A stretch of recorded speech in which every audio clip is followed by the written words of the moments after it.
some mental lapses that have cost them points. I think, those two games in particular, of recent note, are 3 points that they should have had in the bag.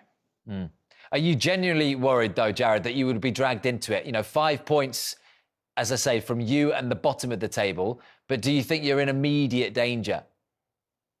Oh, 100%. Yeah. Yeah, because I'm more concerned about the other teams winning and losing versus Crystal Palace's results at this point. So, totally worried about what's going to happen towards the end of the year. It's a strange one, Clinton, though, isn't it? Because obviously when Patrick Vieira came in, it was such a stylistic change to what they were used to, right? He got all the credit last season I remember going to the first game of the season under Patrick Vieira. Do you remember that, Jared? It was away at Chelsea at the Bridge. You guys got battered and everyone thought, oh, he's going to struggle. Yeah, you're right. Then all we were doing was saying, look at this. He's made them adapt and he'd adopted this new style at Selhurst Park and it was all about the future under Patrick Vieira. And we were talking about Manchester City. Maybe that's the next step for him. It's amazing how it can turn that quickly. But if back to what it was. Yeah, and it's a bit disheartening. And I think Patrick Vieira deserved a ton of credit because he had to revamp the majority of the roster when he came in. He was fortunate enough to land, the talents of Conor Gallagher, Mark Gahey, who came in, Joachim Anderson. I mean, he got some great talent. And without, the drive in the midfield that Gallagher provided last season, I mean, that seems to be a big factor in what's contributed to their downfall this year. Jared, I'm going to ask you a question. It's just yes or no. Will Palace be playing in the Premier League next season? Honestly. Yes. Yeah. Correct answer. He said yes, but correct answer, you can come back. Go on, your answer, yes or no? Yes. I've said that all along. I think Palace will stay up. I think there's 3 worse teams in the Premier League than Palace. Yeah, and look, when you need a nice, easy game, you got Arsenal away. Yeah, we'll beat them. Hey, we'll just boot it from midfield all day. Yeah, exactly. Just keep kicking it along. Hey, I'm Team Palace. He's a City fan. Yes, Palace. yeah, he is. At the Emirates on Sunday.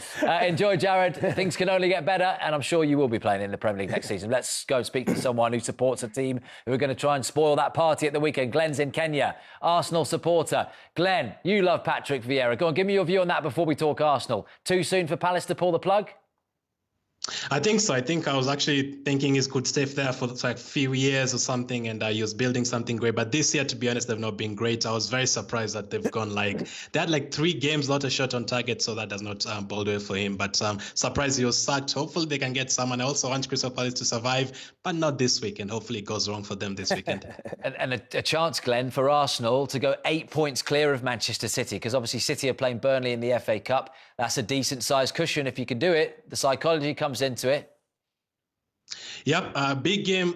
You guys will have a game in hand after that, but the points are the ones that matter. 8 points would be crucial for us. That means we'll have 10 games to go. You guys will have 11 games to go. After yesterday, obviously, hopefully the mentality and the performances do not keep on being poor. Like yesterday, it was quite poor. Hopefully we can bounce back from that. But I'm still confident.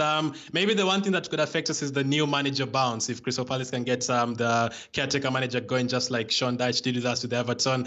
I actually wanted Vieira to be there for this game, but hopefully we can manage, just concentrate on our game.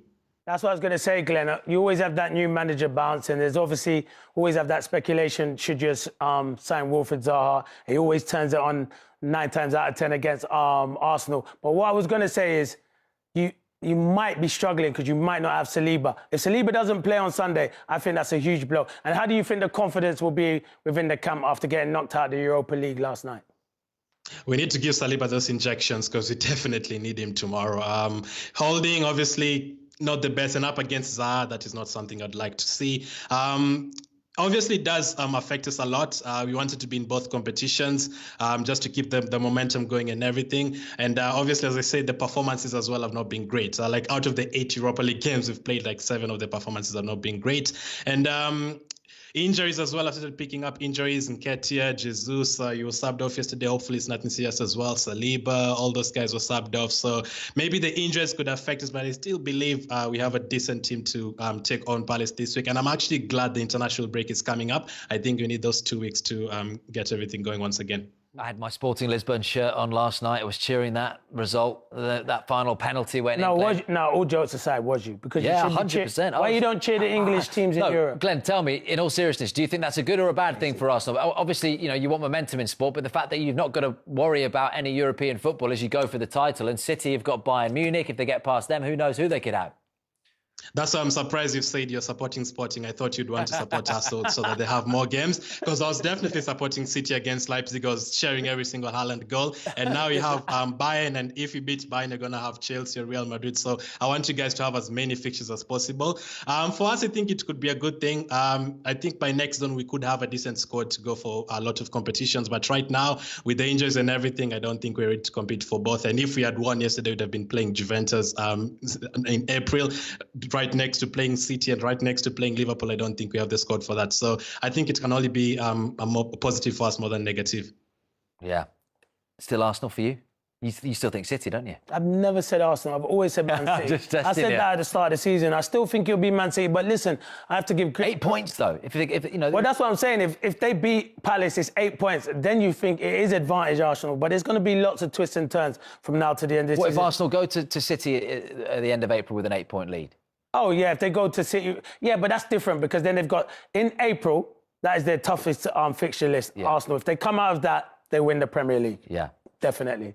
Glenn, thank you very much, my friend. Enjoy the weekend. Right, let's hear from this relegation battle, shall we? Because I think, honestly, we are in for, since 1992, the best of the bunch. I agree with you, in terms of who's going. Because you normally have someone who's